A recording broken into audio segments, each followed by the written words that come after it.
Assalamualaikum warahmatullahi wabarakatuh.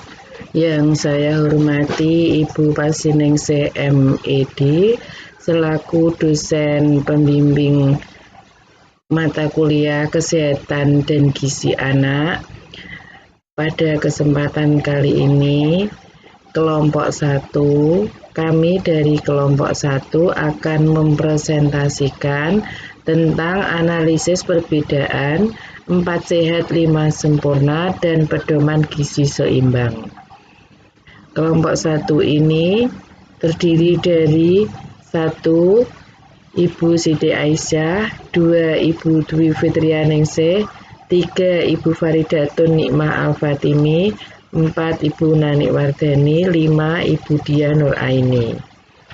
Pada kesempatan kali ini mungkin yang di video ini hanya saya karena tugas memvideo atau mempresentasikan analisis perbedaan 4 sehat 5 sempurna dan pedoman gizi seimbang ini tugas saya karena sudah dibagi dari kelima anggota kelompok yang untuk Ibu Siti Aisyah, Ibu Faridatun Nikmah mencari materi, Ibu Dwi Fitrianingsih membuat PPT, Ibu Diah Nuraini menganalisa dari perbedaan 4 sehat 5 sempurna dan pedoman gizi seimbang, serta saya sendiri mempresentasikan analisis perbedaan 4 sehat 5 sempurna dan pedoman gizi seimbang. Baiklah, akan kami mulai. Pada slide pertama, kita semua ibu-ibu di sini pasti sudah tidak asing lagi dengan kata 4 sehat 5 sempurna. Kata 4 sehat 5 sempurna ini, slogan dari 4 sehat 5 sempurna ini yang dipopulerkan atau diperkenalkan oleh Bapak Gizi Indonesia, yaitu Bapak Profesor Purwo Sudarmo. Ini kita sudah sangat tidak asing lagi ya Bu, yang terdiri dari makanan pokok, lauk pauk, sayur dan buah-buahan, serta susu sebagai penyempurna menu tersebut. Dan pada dasarnya 4 sehat 5 sempurna ini menekankan pada pentingnya makanan 4 golongan makanan yang berupa itu antara lain kalori sebagai penghasil tenaga, protein itu pada lauk pauk, vitamin dan mineral ini untuk sayuran dan buah, serta pelengkapnya keseluruhan gizi tersebut adalah pada susu. Dan seiring dengan berjalannya waktu dan berkembangnya ilmu pengetahuan, maka 4 sehat 5 sempurna ini disempurnakan menjadi pedoman gizi seimbang.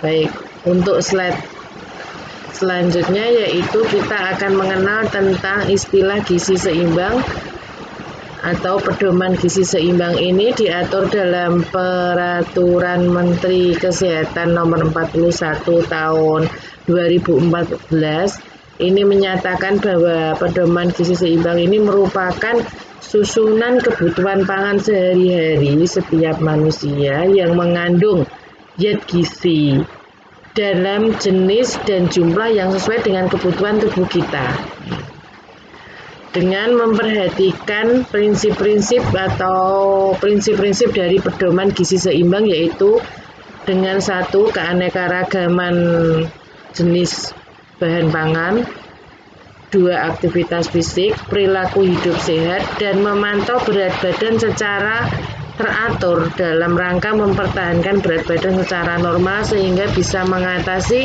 atau mencegah masalah gizi atau untuk mencegah masalah gizi yang mungkin terkadang sekarang ada banyak kasus tentang kekurangan gizi.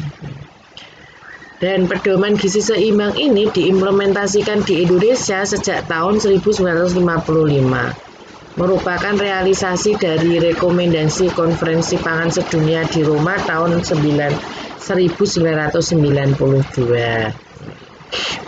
Sedangkan 4 Sehat 5 Sempurna ini diperkenalkan di Indonesia sejak tahun 1952 karena seiring dengan perkembangan ilmu dan teknologi 4 Sehat 5 Sempurna ini diganti dengan gizi seimbang, pedoman gizi seimbang.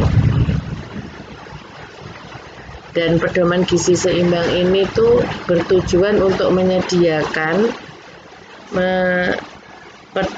makanan dan perilaku hidup sehat bagi seluruh lapisan masyarakat. Setelah kita mengetahui tentang istilah 4 Sehat 5 Sempurna dan istilah pedoman gizi seimbang, di sini slide selanjutnya itu kita akan memaparkan tentang perbedaan antara 4 Sehat 5 Sempurna dan pedoman gizi seimbang yang telah dirilis secara resmi oleh Kementerian Kesehatan RI tahun 2016 silam. Terdapat perbedaan yang mendasar antara pedoman gizi seimbang dan dengan 4 Sehat 5 Sempurna yang disampaikan oleh Direktur Gizi Masyarakat Kementerian Kesehatan RI, Insinyur Dodi Itswardi MA saat itu. Untuk perbedaan yang pertama antara 4 Sehat 5 Sempurna dan pedoman gizi seimbang yaitu penekanan pada pesan. Penekanan pada pesan ini pada 4 Sehat 5 Sempurna menekankan pada pola konsumsi makanan saja, yaitu nasi, lauk, pauk, sayur, buah, dan memandang susu sebagai bahan pangan yang menyempurnakan. Sedangkan untuk pedoman gizi seimbang, susunan makanan sehari-hari yang kita konsumsi harus mengandung zat-zat gizi dalam jenis dan jumlah yang sesuai dengan kebutuhan tubuh kita. Jadi tidak sembarangan ya. Untuk pedoman gizi seimbang ini, dalam susunan makanan sehari-harinya juga harus memperhatikan 4 prinsip, yaitu atau 4 pilar dalam pedoman gizi seimbang. Membiasakan makan makanan yang beraneka ragam, menjaga pola hidup bersih, pentingnya pola hidup aktif dan berolahraga, dan pantau berat badan, supaya kita bisa mengukur berat badan kita, supaya tidak terjadi masalah dengan gizi atau kekurangan gizi terhadap tubuh kita atau bahkan kelebihan gizi. Untuk perbedaan selanjutnya yaitu tentang susu bukan penyempurna. Susu menjadi konsumsi yang dikelompokkan tersendiri dan dianggap sebagai penyempurna. Ini untuk 4 Sehat 5 Sempurna. Sedangkan pada pedoman gizi seimbang, susu termasuk ke dalam kelompok lauk pauk yang mengandung protein. Bila kita sudah dalam pedoman gizi seimbang, bila kita sudah mengkonsumsi daging, telur, ikan, itu kita tidak mengkonsumsi susu, tidak apa-apa karena itu semua sudah mengandung protein. Jadi kalau 4 Sehat 5 Sempurna kita sudah mengkonsumsi lauk, susu, berarti istilahnya double proteinnya ya. Itu, dan dalam pedoman gizi seimbang juga selain susu ini tidak termasuk lauk pauk sebagai penyempurnanya kan bisa diganti tadi dengan makanan yang lain seperti telur, daging, dan ikan. Untuk perbedaan penjelasan mengenai porsi, dalam 4 Sehat 5 Sempurna tidak menyertakan informasi tentang jumlah yang harus dikonsumsi dalam sehari-hari. Tapi dalam pedoman gizi seimbang, susunan makanan yang kita asup ke tubuh kita itu harus sesuai jumlah atau porsi yang harus dimakan setiap hari sesuai kelompoknya. Jangan sampai terlalu berlebihan.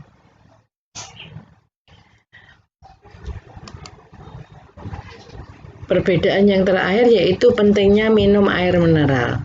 Di 4 Sehat 5 Sempurna tidak menggambarkan bahwa tubuh perlu minum air mineral secara cukup, aman, dan bersih. Tetapi di pedoman gizi seimbang ini dijelaskan kita harus mengkonsumsi air mineral yang cukup.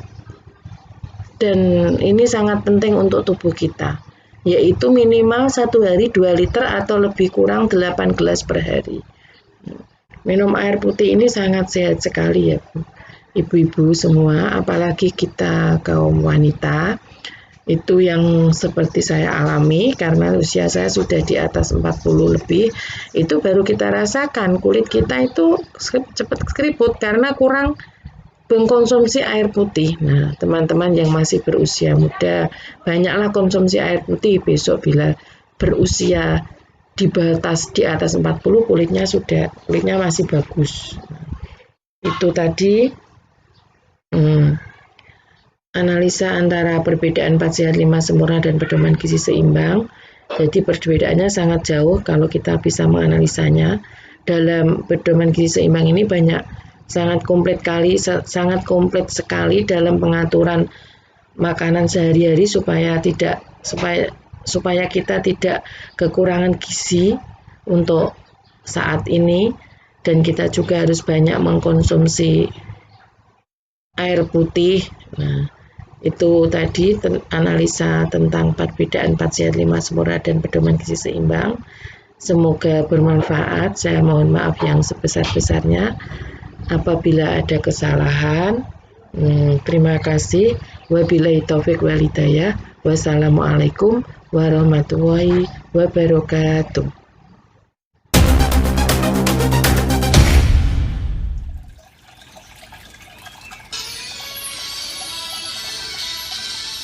Yo, ayo kita makan mie beragam, membiasakan berperilaku hidup sehat, rajin berolahraga, jaga berat badan, itulah 4 pilar gizi seimbang. Bangsaku sehat berprestasi. Tahukah kamu kekurangan gizi itu tak baik, tak baik. Tubuh kita mudah terjadi barang penyakit. Hidrat, vitamin dan mineral, lengkapi gizi keluarga kita. Jagalah tubuh dan sehat untuk kita semua. Yuk, ayo kita makan yang beragam, membiasakan berperilaku hidup sehat, olahraga, jaga berat badan, itulah 4 pilar gizi seimbang. Cukup sehat berprestasi. Makan yang beragam, membiasakan berperilaku hidup sehat, olahraga, jaga berat badan, itulah 4 pilar gizi seimbang. Bangsaku sehat berprestasi. Bangsaku sehat